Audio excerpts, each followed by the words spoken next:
What's going on, everyone? I'm just a typical average American here today to react and learn about the British educational system. This has me a bit excited because this is something so incredibly important to our society, yet I don't know anything about education in Britain. I gotta imagine, it's gotta be generally similar to America, right? We all kind of do it. Like we go to school for about 8 years, then you go to high school for around 4 years, then maybe you go to university or college and do some stuff, something like that, right? Right? If it's wildly different than that, I'm in for a very, very big surprise. But I think the big differences, and in this video here in particular, where it's 8 ways British and American education systems are very different, very different. Not just kind of different, very different. I imagine this is going to be very, very specific, like detail. It's in the details where the interesting little unique differences are, oftentimes in British and American culture and how they are different. So I'm excited for this. This should be fascinating, honestly. Let's take a look. In America, they're all about their Latin, so honours are signified by phrases like cum laude, magna cum laude, cumulonimbus, or cactus priculus.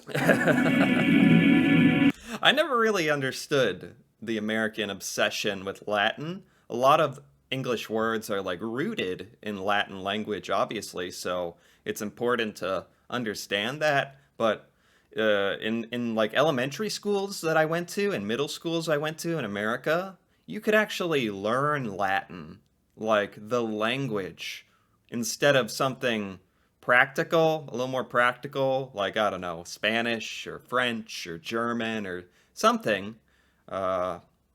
They actually had a lot of kids learning Latin as a language, which is fascinating, probably helpful. But anyway, yeah, we do use and study Latin a bit. Hello, I'm Lawrence and I'm on a quest to uncover all of the memos that Britain and America lost in the pond, and one of those memos pertains to education. Yes. Before we get underway, some disclaimers. Britain is made up of 3 countries, England, Scotland and Wales, while the UK also includes Northern Ireland. Because each country has a separate education system operating under a different government, comparing British and American approaches could take as long as a doctoral program. Oh, wow. This is a good point. Yeah, America might have 50 different states, but generally we have like a federal, national way of doing education. It's all the same, no matter where you live in America.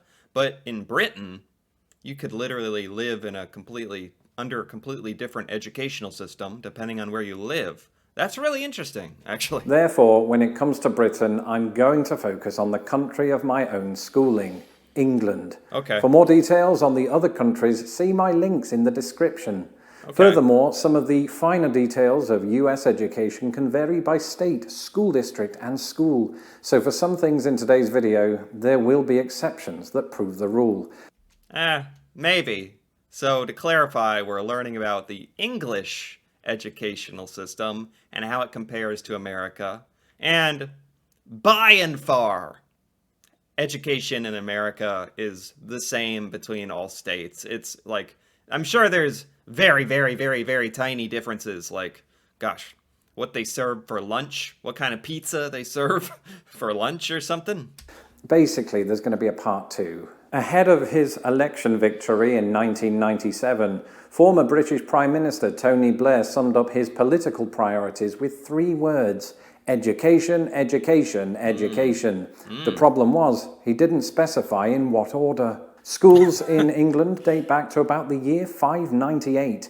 They were introduced by Augustine of Canterbury, who, like many in the 6th century, resembled a sketch of somebody from the 6th century. You know, sometimes I just got to be reminded of stuff like this, like how long England and Britain, the British Empire, has been around, like forever. On the other hand, the first public school in America was the Boston Latin School.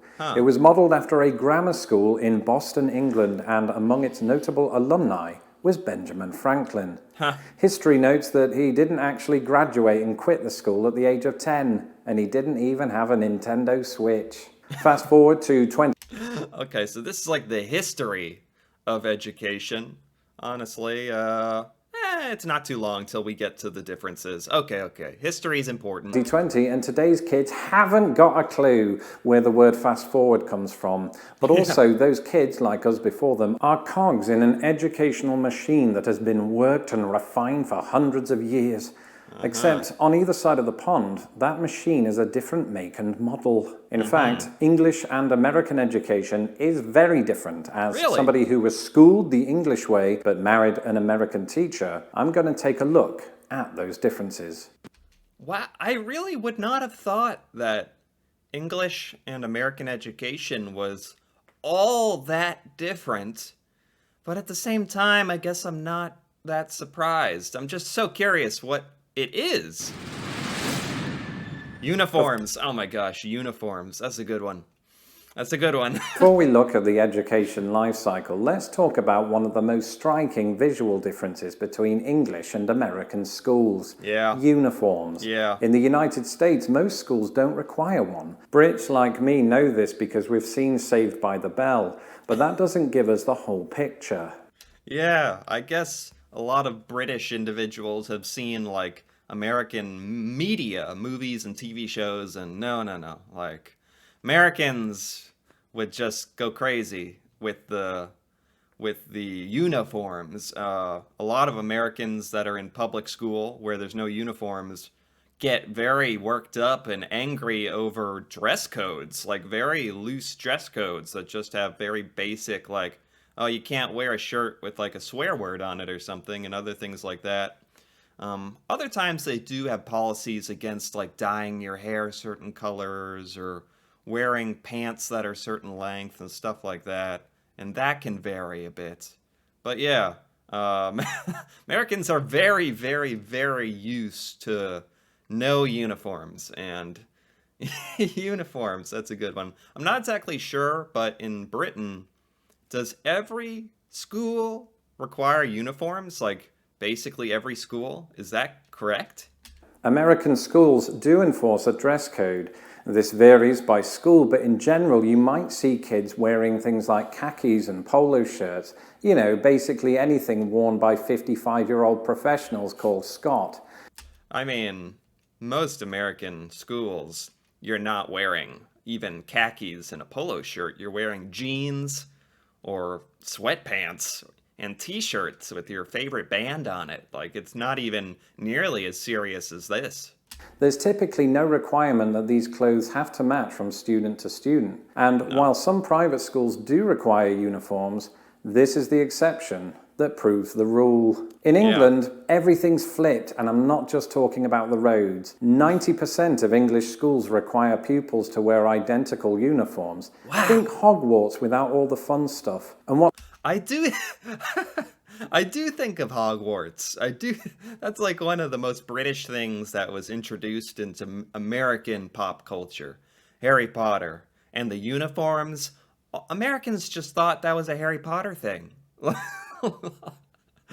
that was just a wizard thing. Oh, uniforms. Yeah, the wizards. It's like, no, that's a British thing. What's fascinating is there's no government mandate for schools to do this. They just do it. It really makes me wish I'd put forth a more vociferous protest against the autocratic infrastructure of my school when I was 5, but we all have regrets. Wow. It's not mandated by the government. I would have thought that it was just because it's so common that it's basically the law or something, but it's not. I guess if you're the one school in England who does not have uniforms, you would just stick out and everyone would be like, oh, that's the crazy, wild school where they don't even have uniforms, and everyone would just say all sorts of things about you, how weird you are. But it could exist, in theory. Interesting. Oh, here we have grades. Grades. Yeah, America has grades, like letter grades, like A, B, C, D, F. and percents. Or is that thing kind of different? It's true that both countries employ a numbering system to denote a child's educational development. In England, this is measured by year, and in America, by grade. Oh, yeah. So we're talking about like if you're in first grade, kindergarten, 10th grade, sophomore, senior, freshman, 11th grade, that kind of naming system. Okay. And there's a slight difference in how this plays out. England's numbering system is always one higher than America's. So, Huh. for example, English kids in year two are the same age as American kids in the first grade. And this is the Oh, same all the way up to year 13/12th grade. This yeah. doesn't mean that English schools randomly hold children back a year. It just means that the English year one serves the same purpose as America's kindergarten. There's no kindergarten. It's year one. Man, it makes me wonder where kindergarten came from. Where did kindergarten come from? And then first grade through 12th grade, huh? Okay, I get it. I get it. I don't think one's better or one's worse. I get it. That's different. On the whole, English and American kids attend school between about 5 and 18, but Hmm. that's not the entire story. Even before all of this, there's a 2 year warm up session. Huh? Oh, okay. I was like, what? Warm up session for kindergarten. Grade one, excuse me, grade one. Preschool, yes. So England has preschool as well. That makes sense. Between 3 and 5, when children still can't do easy stuff like order pizza or filter spreadsheets, parents in both countries have them sent off to something called preschool. Yeah. And instead of getting punished for their abject lack of ability, they're rewarded with free playtime. Madness. Except in England, we don't normally call it preschool. Oh. This period is broken up into what is known as nursery and reception year. Oh. Oh. Well, this just sounds a bit fancier to me. Not preschool, but nursery. Nursery school, I've heard of. Reception year, I've never heard of. Funny that it's broken up into two distinct names. Like, not just, oh, it's preschool. They both, each year gets its own title. That's kind of nice. Confusingly, reception year is technically the first year of school and year one is the second year. Among other things, this explains why I'm Huh? so bad at maths. What? I'm confused. In America, Okay, what else we got here? Elementary? Elementary school in America, that's grade 1 through 5. the school where children advance to next is known as elementary, but to English people, that's just a word that Sherlock Holmes uses when he wants to be condescending. This period of education is Oh, it's not called elementary school in England. Okay, all right, what is it? where children from the ages of about 6 to 11 are first introduced to the broad range of knowledge they'll need to succeed in life. So, handling basic arithmetic, developing spelling ability, and Yeah. explaining grass stains. In Yeah. England, I think elementary school is incredibly important. Like, you don't quite know what's going on in preschool or nursery, but in elementary school, or whatever that time period is called, you really are like starting to actually critically think and develop social skills and interact and learn, like, and become very impressioned upon. So this is like one of the most important times in life, honestly, isn't it? schools handling this period of primary education are known as primary schools. But in America, primaries are a series of state elections for nominating a party candidate, which occur roughly every week forever. And then there's the average class size in the US. Primary school. Primary school. I've heard that phrase before, primary school. I just never really knew what it meant and didn't know why anyone said it. But now I know. It's like an English term. It means something. It means elementary school, primary school. That sounds nice. That does sound very English, British, if you will. Primary school. US, the average class size for self-contained elementary classes is about 22. Okay. Just saying that out loud, I can already hear the laughter from teachers in states where the average is much higher. For instance, Utah, where it's 27. As it happens, though, 27 is the national average for English primary schools. This was even the case when I was at school back in 1782. So England has a slightly higher average number of students per classroom. So usually, as far as education goes, it's more highly valued to have a smaller amount of people in the classroom so that the teacher can give everyone more individual attention. 22 versus 27, semi significant, I guess. Middle school, yes, American middle school. This very interesting. Man, they got to come up with a better name for that. That's probably the worst name for an American school. Elementary school, great. Then middle school, grades sixth grade through eighth grade. And then finally high school, which is cool again. But middle school, I don't know about that. In the United States, middle school is an alternate dimension that exists between elementary school and high school education. This dark underworld of sorcery is where teachers become locked in a battle of wits against a hive mind of monsters known as eighth graders. The average class size for departmentalized instruction is about 25, which only adds an extra layer to this already cruel hellscape. What's so bad about middle school? Okay. In England, it goes like this. I mean, it is a bunch of like 12-year-olds and 13-year-olds, which is kind of scary. The upside down is known generally as secondary school. Mercifully, the average class size is about 22, but while this nightmarish period of education, as with the United States, roughly encompasses the age of 11 to 14, it doesn't end there. Secondary school. Secondary school. I mean, sometimes Americans refer to university or college as secondary education, higher education. So I have heard this phrase secondary school. I had no idea it was like a British phrase from middle school. Okay, I think I like it. Secondary school. Again, it's kind of like more elegant in a way. In England, it drags on for another 2 years, coinciding age-wise with America's freshman and sophomore years of high school. Oh. Secondary school in England is longer. As a matter of fact, it's taking up 2 more years of what would be the first 2 years of American high school. Wow, wait, what? That means you have 16-year-olds with the 12-year-olds in the same school. That's kind of strange to me, actually. Maybe that's just the American in me, the American experience, but yeah, in our high school, you have 14-year-olds with 18-year-olds, which is a little weird. But there's also something interesting about 16 and 12 years old is just so darn young. And then 16 is you're almost kind of acting like not a complete idiot. So I guess it's just different. Which, by the way, brings us on to this. Oh. High school. So wait, what is high school in Britain or England? Is it called high school? It's only 2 years? What?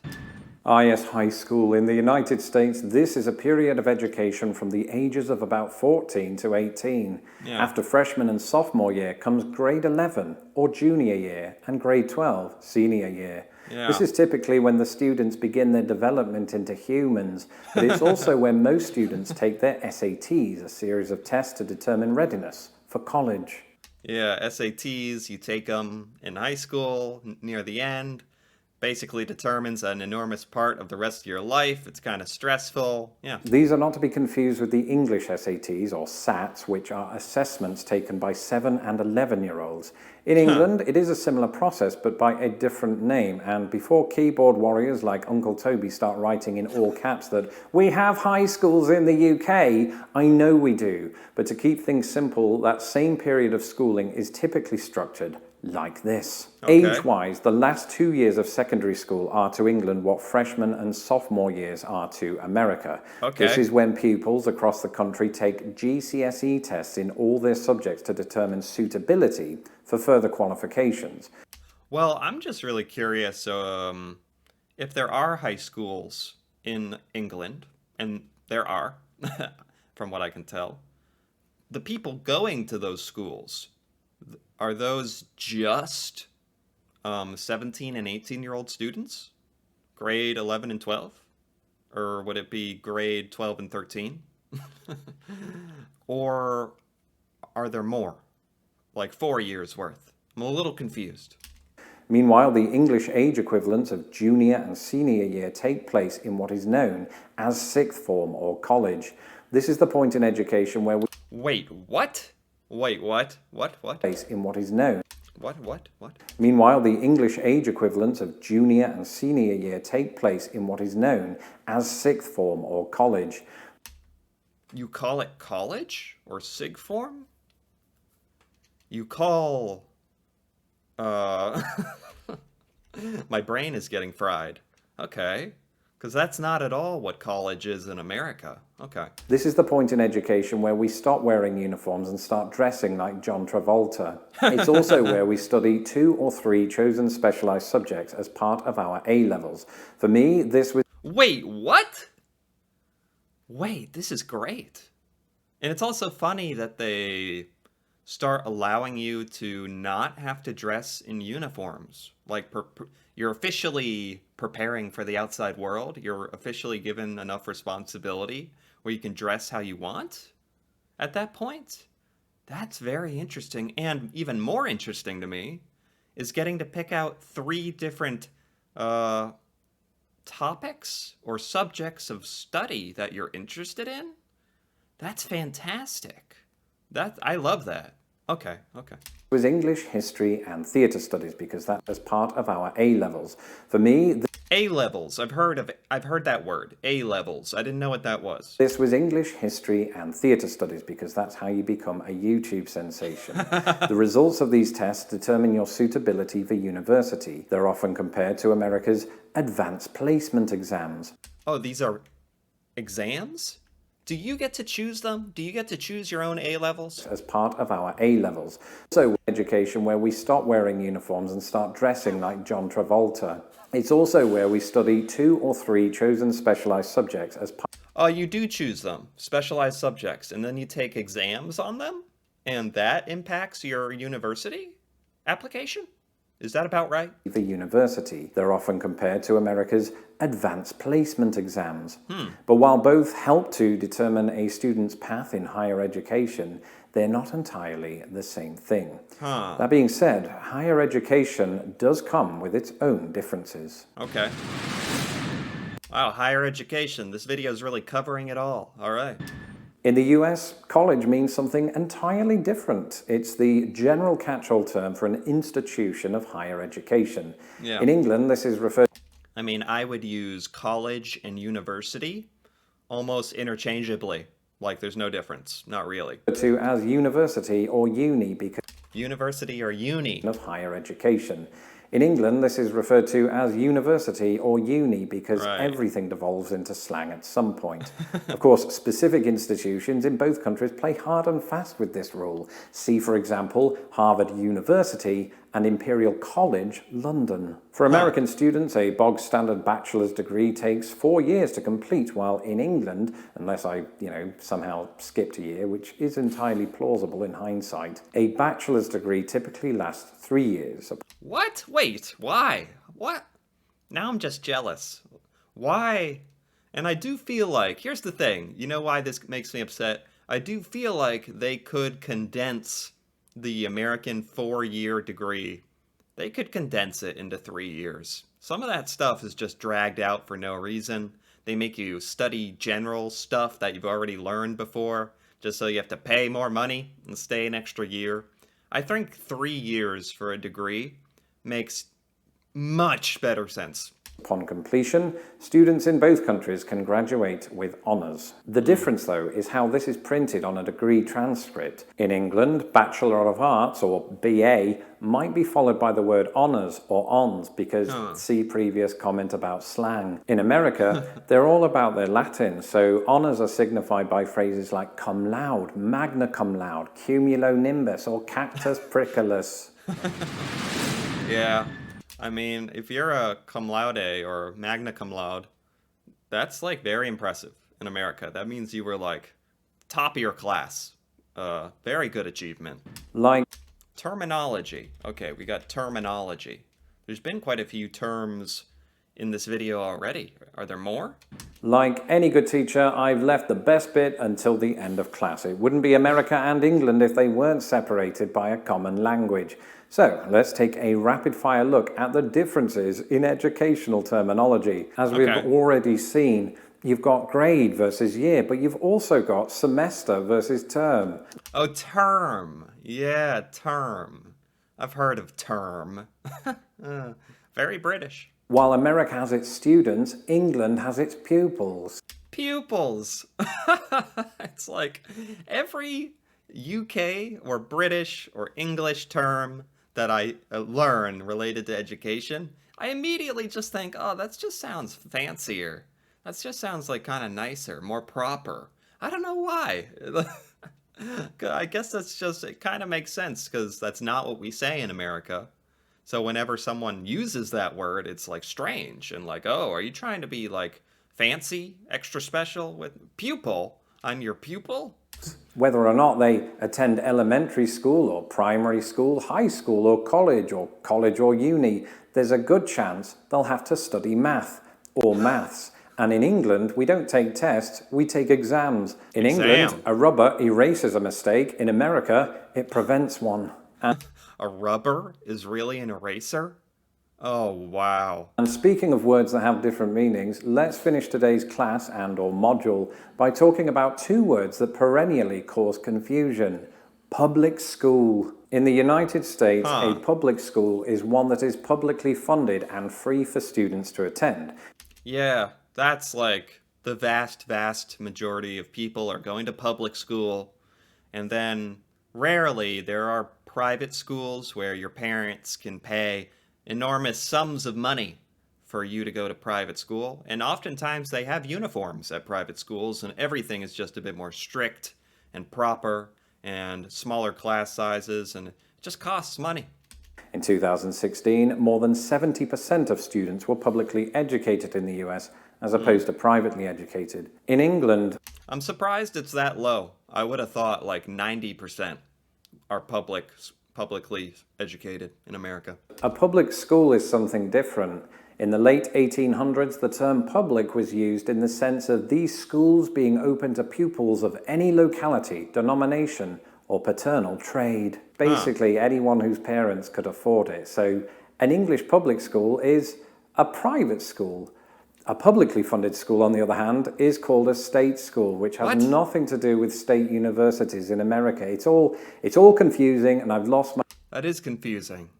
State school. You could almost use that as a term for a university in America, but in the UK, state school is public school. Okay. My train of thought. Saved by the bell. That's it for this episode. Thank you for joining me. Let me know in the comments below if you've attended a school in either America or the United Kingdom and you have some other suggestions for entries for part 2. If you like the sound of my voice... I like this.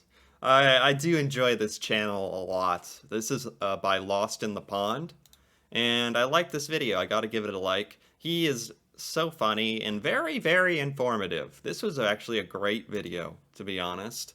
And man, there were a couple things I'd kind of heard of in this video, comparing and contrasting education systems in Britain and America, but there was a lot of stuff here that I'd never heard before. And a lot of, like he said, a lot of stuff about terms, or words that will just fry your brain, because it seems like every single word for or terminology for America versus Britain is different, which is kind of funny to me, but fascinating. That's what I meant. Like, it's the littlest things, the littlest, most random stuff that's different, although some of these things were quite substantial. Probably a lot more substantial differences than I imagined, which is pretty cool to learn about. So I enjoyed this. Anyway, if you enjoyed this as well, feel free to give this video a like or leave a comment. And if you're interested in more videos like this, me reacting to the UK culture, stuff about the UK that I've never learned before or seen before, feel free to subscribe for more. And until then, thanks for watching, and see you next time.